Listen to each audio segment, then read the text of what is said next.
Hey, hi all. This is Priyanka Singh again with a new coding problem, which is longest harmonious subsequence, where we need to define a harmonious array as an array where the difference between its maximum value and its minimum value is exactly 1. Here we are given an integer array nums. We need to return the length of its longest harmonious subsequence among all its possible subsequences.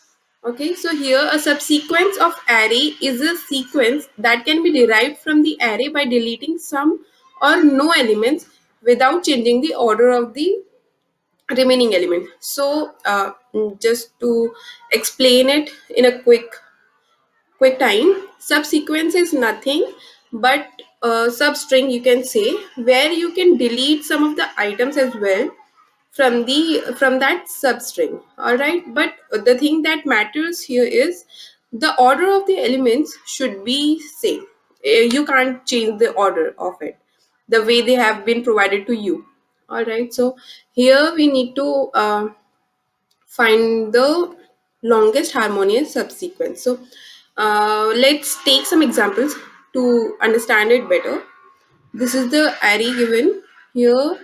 We need to see difference between maximum value and minimum value should be 1. So that means this is possible only for the case where the numbers are adjacent, right? Like for 2 and 3, you can say here maximum is 3 and minimum is 2, and their difference is 1. So this is the only way we can find the difference between two values 1, right? Okay, so here how this output 5 is coming. Let me explain you quickly. So here difference is 2, we are not going to consider it. Difference for this is 1, okay, we can consider it. All right, so here this would be 2. Here count would be 2, right? Longest harmonious subsequence uh, till this phase of this array would be 2. Then if I take in consideration, if I take into this also in consideration, then it will work fine. So in this case, what is the maximum value? That is 3, and minimum value is 2, and their difference is 1. Hence now our longest harmonious subsequence length uh, increases by 1 and it becomes 3. Now if I take consideration this 5, then what happens? Then 5 minus 2, which is 3, hence, which is not 1. Hence, I can't take this into consideration, right? So I'll just skip this. Now comes 3. So just to keep you updated up to this point, whatever we have passed, so these three we have taken into consideration, not this fifth one. All right. Now, if I'll just skip this and I'll take into consideration 2 and check if I add this into my array, will it be a valid or potential subsequence? Yeah, it would be, because if I include this 2 to this my previous array 3 to 2, their maximum value would be 3 and minimum will be 2, and their difference is 1. That is what we want, right? Next is this 3. All right, so I've taken these three values and this 2. Now I'm gonna take into consideration this 3 because this also suffice our this criteria. If we are having currently 3 to 2 and 2 3, where maximum value is 3 and minimum is 2 and their difference is 1. Now if I take into consideration this 7, I can see this, that 7 minus 3 is 4, which is not exactly equal to 1. Hence I can't take into consideration this 7. I'll just skip this up. And this is how our this array has been exhausted, right? And what is the length of our subsequence? We took these three, this 2, and then this 3, right?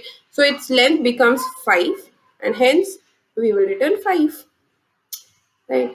So in this case, difference between these two is 1, correct? These two is 1, right? These two is also 1. But we can take only one pair out of this entire array. Alright, so that pair length would be 2, hence we'll return 2.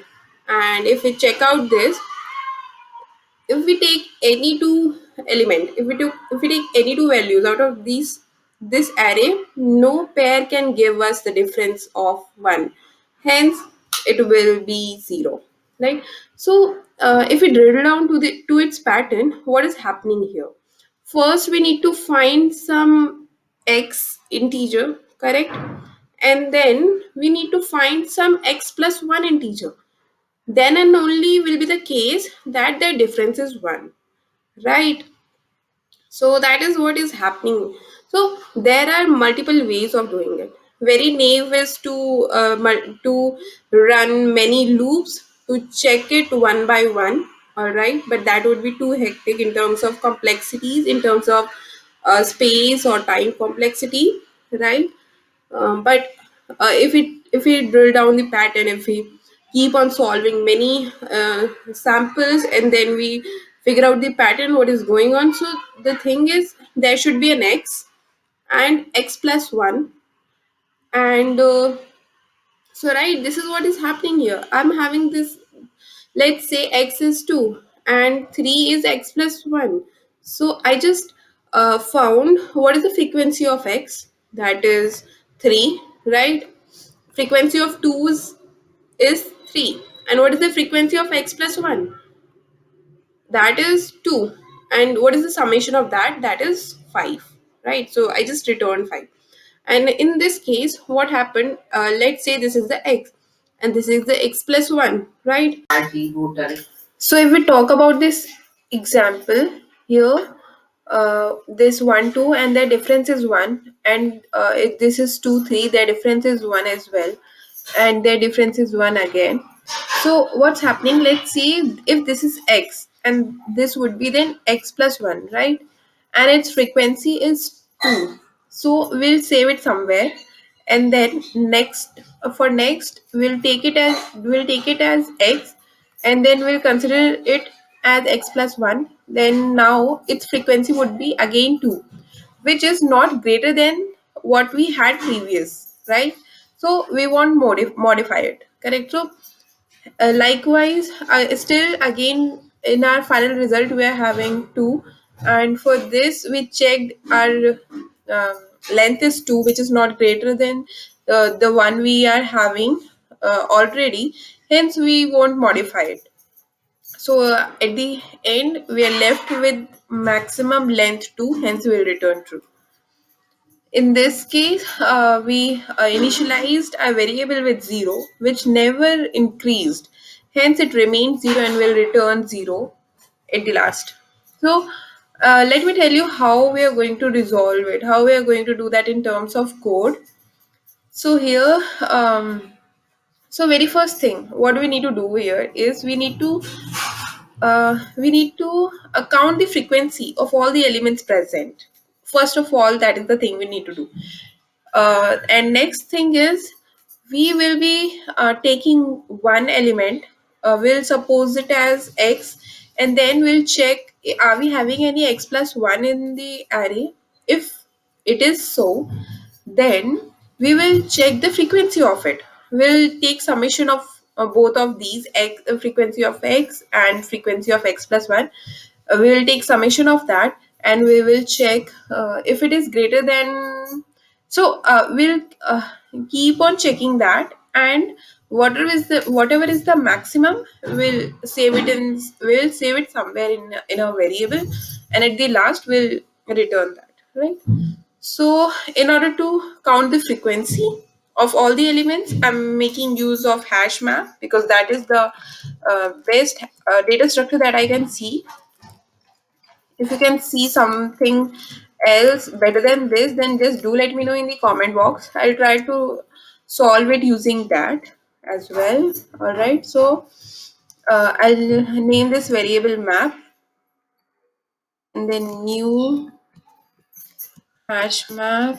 I'll initialize this, and then to save the final result, I'm carrying this variable res result, and then I'm going to parse through this array, right? And I'll put it in the hash map. I'll put this particular number as a key, and its value would be the frequency of it as of now. So if we are already having something in this, let me just write it down first, and then I'll tell you how does it work. Right. See what's happening here. If I talk about if I talk about this example, let's say one. All right, so first of all, I'm checking here. Am I having something already in my hash map with value 1? If it is not having anything, then there should be some default value that it will return back with, and that would be 0 here. All right, and we will add 1 to 0 and then save it in the hash map. So it would be something like 1 comma, key would be 1 and value would be 1, since frequency of 1 is 1, right? And let's say if I'm again trying to insert 1 into the hash map, it will check are we having anything into the hash map. If we are having, then it will return the key, it will return the value of it. We were having 1 already, so it will return 1 to us here. All right, this function will return 1 to us, and then we'll add 1 to that, it will become 2, and I'll insert it as a value for the num 1, right? So this is how this is going to carry all the frequency for all the keys that we are provided. Now, till this point of time, we are having frequency of all the elements that are present in the array. Now I'm going to uh, take each and every element as x. I look for some x plus 1, and compare between the summation of x and I'll compare between the summation of frequency of x and x plus 1. So how I'm going to do that? I'll pass through all the keys present in the hash map. Okay, let's call it x, and map key set.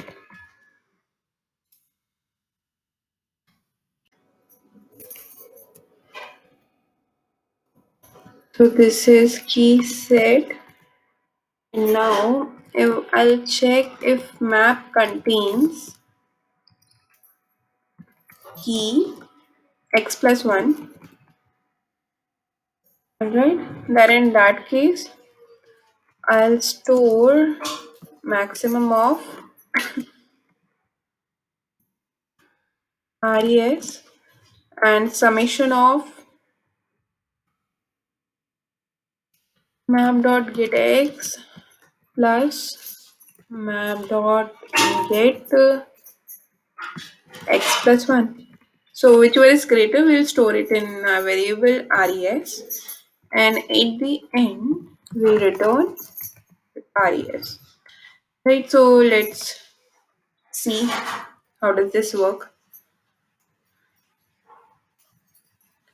So it is giving a correct answer to us.